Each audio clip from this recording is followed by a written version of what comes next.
Abin mamaki kenan, sai dai ba abin mamaki ba ne a gurin Allah. Yau ga shi da ni da ku muna shirin shaida faɗuwar daular Amurka a faɗin duniya. Wato wannan shi ake kira idan ka ƙi ji ba ka ƙi gani ba. Shugaban ƙasar Amurka ya ɗauki tsawon lokaci farkon fara wannan yaƙin bisa ganin nasara ruwa-ruwa a idanunsa, yana izgilanci wa tsofaffin shugabannin ƙasarsa ta Amurka, yana ƙalubalantar su tare da cewa abin da suka gaza yi a tsawon shekaru 40 yau ga shi yana ƙoƙarin cimma waɗannan abubuwa a cikin 'yan kwanaki. Wato tun lokacin da aka yi juyin juya hali a ƙasar Iran, Ayatollah Ali Khamenei ya zama jagora, an ta kai ruwa rana tsakanin ƙasar Amurka da ƙasar Iran, lamarin da ya kai ga an sanya takunkumi da ya kwashe tsawon wannan shekaru, ana ci gaba da takun saƙa, ƙasar Iran na ci gaba da tanaji ta ƙarƙashin ƙasa domin ƙalubalantar ƙasar Amurka da ƙasar Yahudu bisa ikon da suke nema a Gabas ta Tsakiya, wanda kowane shugaba idan ya zo aka masa bayani na bayanan sirri da aka samu akan irin tanaji da ƙasar Iran take yi da yanayin al'ummar ƙasar, sai ya ga ba matsala ba ce ta a yi yaƙi da su, matsala ce kawai ta a ci gaba da yaƙar su ta tattalin arziki. Amma maganar a yi yaƙi da su ta gaba da gaba da makami bisa irin yanayi da yankin da ƙasarsu take, to fa wallahi zai iya yiwuwa kamar wasa a ga Iran ta yi nasara akan babbar ƙasa kamar ƙasar Amurka, wanda bisa waɗannan dalilai ne ya sa shugabannin ƙasar Amurka duk da irin ƙarfin super power da suke da shi, suka rinƙa kakkaucewa har sai da aka kawo kan wannan shugaba Donald Trump ɗin da yake ganin ai gazawa ce, rashin dabaru ne, rashin hikima ne ko tsoro ne ya sa waɗannan shugabanni na ƙasar Amurka duka suka afka ma ƙasar Iran da yaƙi, su rugurguza ta to the ground, duk wani abu da take taƙama da shi su ƙwace. Man fetur, ƙera makamai, yunƙurin tanazar makamin nukiliya, hatta shugabancin ƙasar su rusa shi, su turo 'yan amshin shatarsu da za su ci gaba da control ɗin ƙasar irin su Reza Pahlavi, wanda wannan shi ne fa tunanin shugaban ƙasar Amurka. Shugaban ƙasar Amurka ba ɗan siyasa ba ne, ɗan kasuwa ne, ina ganin shi ya sa ya yi wannan tunanin. Su kuma mafi akasarin waɗanda suke jagorantar ƙasar Amurka asalin 'yan siyasa ne, shi ya sa ba su taɓa wannan gangancin ba. Ai kuwa ga shi shugaban ƙasar Amurka Donald Trump ya je ya shiga cikin tsaka mai wuya, abin da da yake izgilanci da shi wa sauran shugabannin ƙasar Amurka, yanzu shi ne sauran shugabannin da muƙarraban da 'yan siyasar Amurka suka zura ido suna ganin to shi yanzu ta ya zai tsira daga wannan yaƙi da ya jefa ƙasar Amurka. Ƙiri da muzu to the ground level yanzu yana ƙoƙarin zai wargaza ƙasar Amurka. Duk wata alaƙa ta ƙasar Amurka a faɗin duniya shugaban ƙasar Amurka ya lalata ta. Tsakanin ƙasar Amurka da allies ɗinta 'yan amana waɗanda kai maƙota ne ma, ana tare, duk wani faɗi tashi a tarihin duniya da suke ta yi tun bayan yaƙin duniya da karo na biyu tare suke, shugaban ƙasar Amurka ya wargaza. Har maƙotan ƙasar Amurka irin su Canada sai da ya fara musu barazana. Ya fara tunanin ƙwace Greenland. Yanzu aka kai matakin da Germany, ku duba irin alaƙar Germany da America, har sai da aka kai ga matakin da ƙasar America tana shirin kwashe sojojinta daga cikin ƙasar Germany. Duk a dalilin me yake faruwa? Jama'a duk a dalilin faɗa ma ƙasar Iran da yaƙi ba tare da sanin wace irin ƙasa yake yaƙi da ita ba. A maganar da ake yi, duk wani nau'i na ƙarfin soja da ƙasar Amurka take taƙama da shi, a yanzu babu wanda ba ta yi amfani da shi ba a ƙasar Iran. Duk wani nau'in strategy da hikima ta karya abokin gaba ko abokin yaƙi, babu ƙwaya ɗaya tallin tal da ya rage ƙasar Amurka ba ta yi amfani da shi ba. Ta kasa karya ƙasar Iran. Wannan tirjiyar da resisting irin na al'ummar ƙasar Iran gabaki ɗaya shi ne abin da sauran shugabannin suka sani, suka ƙi yadda su yi yaƙi da ƙasar Iran, amma shi ya ce zai iya.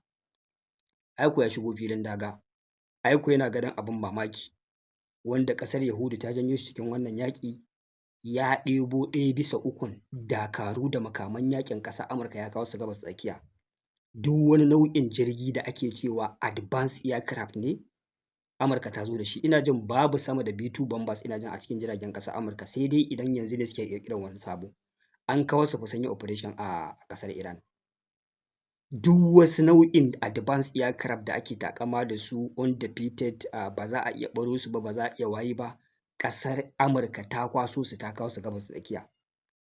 Military installation na ƙasar Amurka da suke gabas tsakiya a base ɗin da suka daddasa, wanda a da ƙasashen Larabawa kawai idan suka kalli waɗannan base ɗin na ƙasar Amurka ji suke duk duniya ba wanda zai iya kawo hari ƙasarsu, saboda sun yarda da nagarta da ƙarfin ƙasar Amurka da kuma irin jin cewa ba ma wani mutum da zai iya yarda ya gaba da ita a fannin yaƙi ba tare da ya rashin nasara ba. Yanzu Iran ta nuna ma duniya ashe ƙasar Amurka fanko ce. Waɗannan military base ɗin da ake magana ƙasar Iran ta yi rugu-rugu da su, babu kuma abin da ya faru. Duk duniya ƙasar Amurka ba ta da iya base da yake da girma kamar iya base ɗinta da yake ƙasar Qatar. Ƙasar Amurka, ƙasar Iran sai da ta yi raga-raga da shi to the ground level. Ƙasar Iran fa ake magana, ba wata babbar ƙasa a duniya irin a ce China ko Rasha ba. Sai da ta yi rugu-rugu da iya base ɗin ƙasar Amurka. Ƙarfin ikon da ƙasar Amurka ta shekara da shekaru suka gina a gabas ta tsakiya da sanya ma ƙasashen Larabawa yadda su ne masu ba su kariya daga kowane irin farmaki, kowane irin mutum da zai iya kawo musu hari a faɗin duniya. Yau ƙasar Iran ta nuna ma ƙasashen Larabawa ashe wannan abubuwa duk fanko ne, duk damisar kwali ce.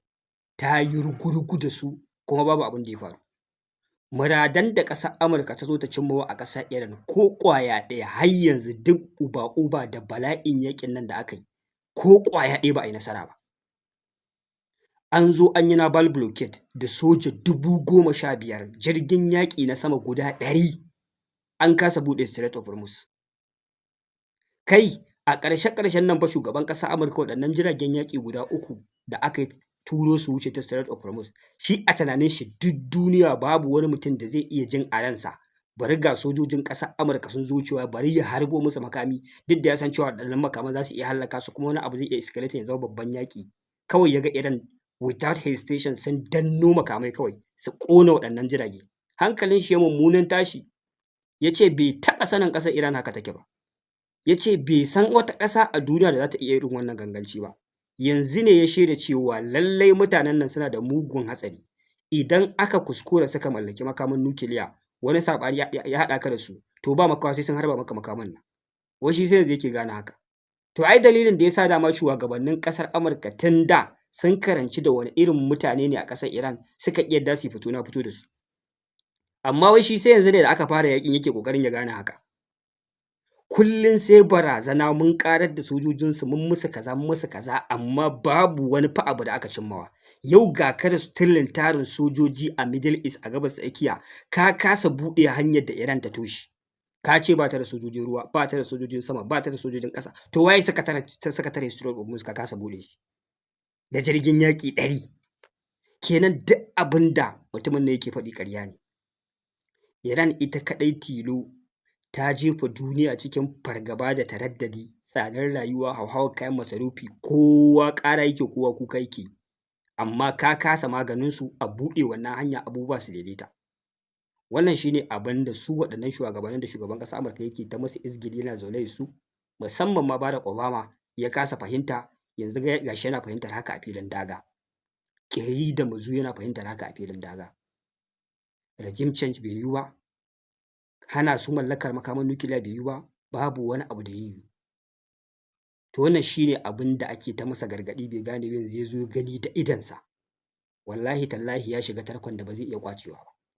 Yanzu haka maganar da ake yi ina ganin duk wanda ya kalli kafafen watsa labarai a yau cikakkiyar firar da aka yi da shugaban ƙasar a Rasha Vladimir Putin ta fita, wanda yake bayanin matsayar da ƙasar Iran take kai a yanzu akan batun wannan tattaunawa, haka zalika a ɓangaren ƙasar China.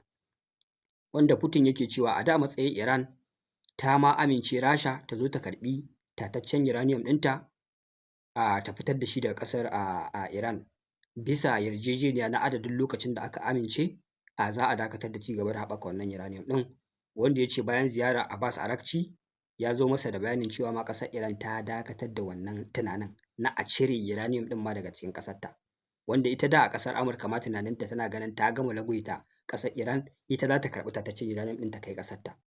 To yanzu Iran ma ta ce hatta Rashin ma ba za a fitar da wannan uranium ɗin ba, sai dai a bar shi a cikin ƙasar Iran. A ɗauki dai wasu matakai na amfani da ƙungiyar IAEA wacce ita ce mai sanya idanu akan dama haɓaka tataccen makamin uranium. Idan kuna yunƙurin makamin nukiliya tana nan tana sa ido za ta gane. sai ta dakatar da ku. Wanda a bisa yarjejeniyar da ƙasar Iran take so ta kawo akan cimma matsaya akan wannan lamari, ta ce sai dai fa a bar wannan tataccen uranium ɗin a cikin ƙasarta. Sannan akwai abubuwa da dama da ƙasar Iran take buƙata a yi mata idan ma har ta yarda ta dakatar da wannan yunƙuri na mallakar makaman nukiliya. Akwai cire sanction, akwai abubuwa da dama waɗanda za su yi benefiting ɗinta, kuma ba za su raunata ƙarfinta ba a fannin soja ko fannin ƙera makamai ko ƙwaya ɗaya. Wanda wannan shi ne ɓangaren ƙasar Rasha, kuma ɓangaren ƙasar Rasha ita ce take da hurumin iya sarrafa ƙasar Iran ta wannan gefe a ɓangaren sulhu akan batun makamashin nukiliya. Ƙasar China ita ma tana da nata hurumi na sanya Iran ta buɗe Strait of Hormuz. Wato waɗannan mutanen suna tafiya well organized guda uku. Wato dama ai Amurka su take yaƙa, saboda haka sai suka kasa abubuwan, kowa aka ba shi ɓangaren da idan ya taimaka ma Amurka ta samu abin da take so, to shi ma zai tsira daga munafurce-munafurce da ƙulle-ƙullen da take masa. Rasha za ta tsira daga yaƙin Ukraine da aka jefa ta a ciki ana ta munafuntar ta, ana raina mata hankali. Ita kuma China za ta tsira daga yunƙurin assasa yaƙi tsakaninta da ‘yar ƙaramar ƙasa maƙociyarta Taiwan da kuma tarif da ake ci gaba da lanƙaya mata. Wanda ita China ita tana ɓangaren buɗe Strait of Hormuz.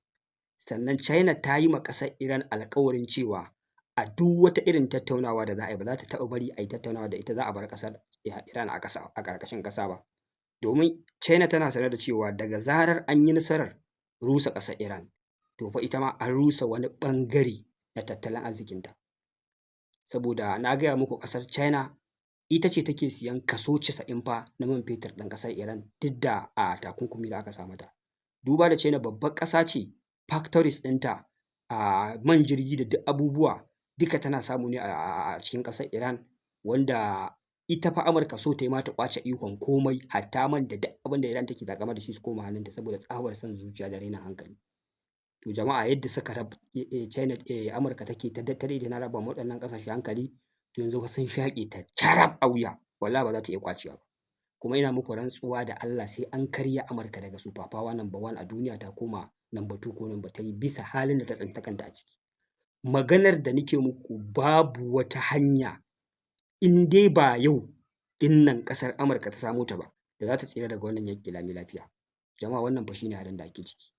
Akwai update sabo da zan zo muku da shi insha Allah. Wassalamu alaikum warahmatullahi ta'ala wabarakatuh.